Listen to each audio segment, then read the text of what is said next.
অনেক দিন পর আসলাম গ্রামে।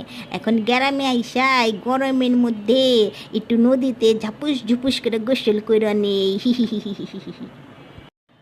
ও ও হজেলে ভাই, কেমন আছো? হ্যাঁ, যে ভালা ভালা ভালা আছি। ও হজেলে ভাই, এই নদীতে মাছ মুছ আছে? না না না, নেই নেই, এই নদীতে কোনো মাছ নেই। আরে, গোসল করছি জেলে ভাই। তাহলে মনে হয় নদীতে সাপ টাপ আছে। হ্যাঁ হ্যাঁ, আমি তো ভয় পাই, আমি খুব ভীত লোক। বললেন না জেলে ভাই, এই নদীতে আবার সাপ টাপ নেই তো? না না না না ভাই, সাপও নেই, সাপও নেই। ও, ভালো ভালো, তাহলে তো নিশ্চিন্তে গোসল করা যায়। ফুস ফুস ফুস ফুস। হ্যাঁ, করা যায়, তবে সাবধানে গোসল করেন ভাই। কেন কেন, কেন বলছেন?